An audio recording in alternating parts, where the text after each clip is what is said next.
Borders. Iran is not just a country. It is a poem written in ancient ink, a rhythm echoing across deserts, mountains, and minarets. It has been tested by fire, battered by sanctions, silenced by propaganda, but it has never bowed.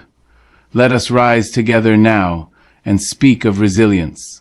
Let us lean into truth and ask the question, why is Iran the one country the West cannot defeat? When a people know who they are, deep in their marrow, in their dreams, in the echoes of their grandmothers' voices, they become unshakable. That is the secret the world keeps forgetting about Iran. It is not merely a stretch of land, bordered by mountains and seas. It is the living memory of a civilization that predates its conquerors. You may not see it in the headlines or in the narratives shaped by those who wish to dominate, but if you listen closely, you will hear it in the silence between the prayers, in the music playing quietly behind shuttered windows, and in the way an elder walks through the bazaar with pride stitched into every step.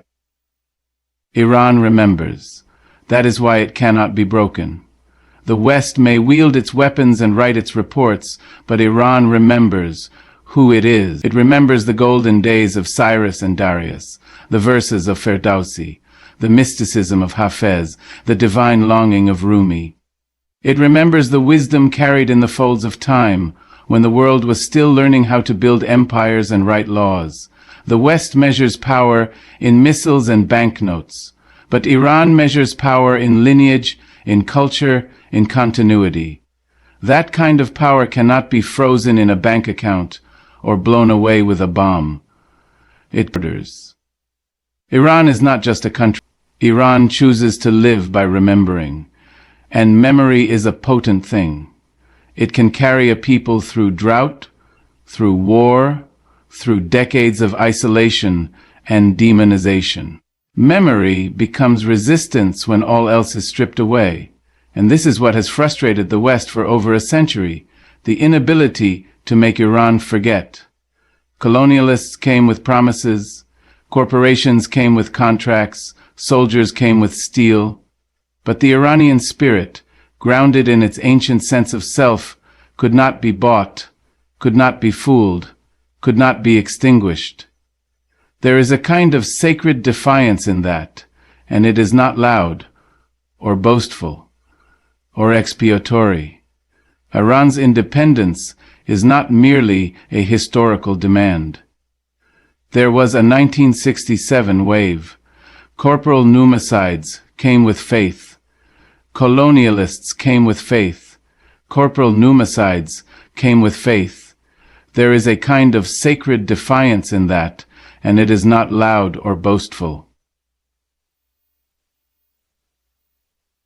It is quiet and deep, like the roots of a tree that has stood for 1,000 years. You might chop at its branches, you might scorch its leaves, but it will still rise again, because it remembers how it once stood tall, and it knows how to grow. This memory is not just historical, it is personal. It is passed down like an heirloom, sewn into lullabies, recited around dinner tables, reflected in the eyes of men and women who have known too much sorrow to ever surrender. We have too many stories to tell. We have too many sorrows to ever surrender. When a child in Iran learns the story of their ancestors, they are not just learning history, they are inheriting duty. They are taught not only to survive but to stand, to speak, to endure. And so, despite being misunderstood, misrepresented, and often maligned, Iran endures. It endures not because it is perfect, no nation is, but because it knows itself. In a world obsessed with reinvention and forgetting, Iran dares to remember. And that, more than any army or alliance, is its greatest strength. A people who know who they are cannot be conquered. You can threaten them. You can try to isolate them. You can rain sanctions like storms, but you cannot defeat them. Because you cannot defeat memory and you cannot defeat spirit, and Iran is both. You can bomb a building, but you cannot bomb belief. You can shatter glass, burn books, silence broadcasts, but the fire that lives inside the faithful cannot be smothered. Iran's faith is not a product of convenience or politics. It is forged in the crucible of oppression. And like steel in the heat of the forge, it only grows stronger under pressure. The West has misunderstood this again and again. It has assumed that hardship would weaken the Iranian people, that economic pressure and international isolation would erode their will. But what the architects of control have never grasped is this: faith that has been tested does not waver, it deepens. It does not collapse, it compacts. It becomes unyielding. From the earliest invasions to the latest sanctions, Iran has been challenged in every way imaginable. Its people have stood in the shadow of empires and superpowers, and yet they have not turned away from their spiritual foundation. That's because their belief is not rooted in ritual alone, but in identity. It is not a mask worn for political gain, nor a tool of conformity. It is the soul of their endurance. It is the reason they rise each morning with purpose, despite decades of economic hardship and political isolation. It is the quiet voice in the heart of the mother praying over her child, the steady hand of the shopkeeper who refuses to close his doors, the whispered verses of sacred texts passed from father to son, mother to daughter, through generations. When the West threatens war, it sees fear, but the people of Iran have already learned to live with the nearness of loss. And what has emerged from that closeness with pain is not submission, it is clarity. It is strength. They have realized that faith is not meant to protect you from suffering. It is meant to carry you through it. Iran's spiritual resilience has been chiseled by years of standing tall amid storms, and in that chiseling, something unbreakable has formed. This faith is not confined to mosques or scholars or holy days. It is lived out in every act of resistance, in every protest that refuses to be silenced, in every breath that insists on meaning. The Iranian people have learned how to pray while rebuilding, how to believe while burying, how to hold onto hope even when surrounded by despair. Their faith is not theoretical, it is practical. It is as real as hunger and as urgent as survival. And make no mistake, this faith is not blind. It sees the flaws of leaders, it recognizes corruption, it wrestles with injustice, but still, it remains. Because it is older than any regime. It is older than any Western strategy. It is older than oil, older than modern maps, older than the language of sanctions and summits. It is the same faith that sustained their ancestors under Mongol invasion, under colonial manipulation, under monarchy and revolution. It is required to make the country philosophically, morally, ethnically, Christian, Judaism, under monarchy and revolution. It is layered, complex, and deeply rooted. That is what the West cannot defeat. Because no drone, no diplomat, no embargo can extinguish the light that has learned to shine in darkness. Iran's faith has been tempered in the fire, and what has emerged is not weakness, but resolve. It is not a people broken by hardship. It is a people defined by their ability to stand in the middle of it and still believe. That is not naivete, that is power.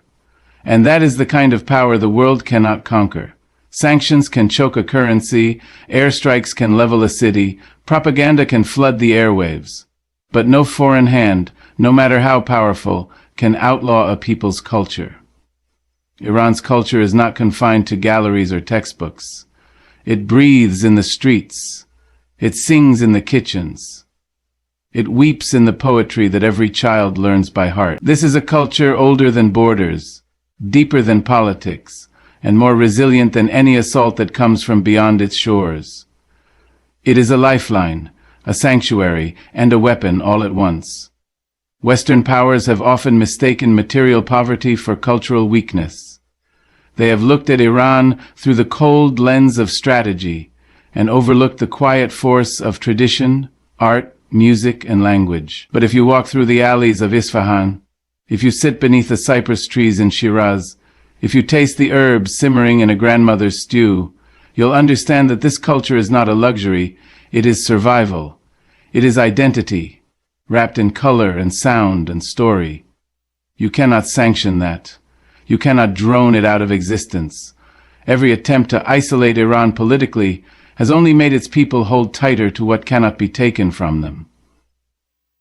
The sun has the consciousness of the present and the future, and travels each moment forward to the ideal. It forces us to focus on the present and to make politics hold tighter to what cannot be taken from them. While banks close their doors and foreign brands vanish from shelves, the verses of Hafez are still recited with trembling reverence. The calligraphy flows with a grace that no embargo can stain. Rugs are still woven by hands that remember patterns passed down for centuries. Artists paint, musicians play, and young people remix ancient rhythms into new expressions. It is not nostalgia. It is resistance through beauty. You see, culture is not merely a reflection of a people. It is their defiance embodied. It is how they remember who they are when the world tries to rename them. When the narrative outside says enemy, the culture inside says human. When the outside calls them terrorist, the inside replies with a poem about love. This is not just an act of expression, it is an act of rebellion. Iran's cultural depth is its armor. It allows its people to keep their dignity when everything else is stripped away. Even under the weight of economic collapse, people still gather to tell stories, still pass on customs, still honor traditions, not because they are convenient, but because they are necessary. In this way, culture becomes an act of faith, a declaration, we are still here. Western efforts to defeat Iran have failed again and again because they underestimate the power of this continuity. They focus on leaders, on policies, on military capabilities, but they miss the foundation. And a nation with a living, breathing culture cannot be colonized in the mind, no matter what happens on the ground. You cannot conquer a people who still sing the songs of their ancestors. Culture sustains memory. It shields identity. It turns pain into art and scarcity into creativity. In Iran, every dish, every dance, every pattern on a ceramic tile is a fingerprint of survival. The people do not let go of these things when they are oppressed. They hold them tighter. They teach their children not just to resist, but to remember. And in remembering, they carry the flame forward. So while foreign powers craft new ways to pressure Iran into submission, Iran keeps writing, keeps painting, keeps dreaming. It keeps being Iran. Because culture is the soul of a people, and souls, true, ancient, defiant souls, cannot be defeated. In Iran, resistance is not an occasional act, it is a way of life. It is not sparked by outrage alone, but passed down like a birthright. Every generation is raised not just with memories of past struggles, but with the tools to face their own. Resistance is woven into lullabies, written into school books, whispered in the evening breeze over rooftops. It's not loud, always.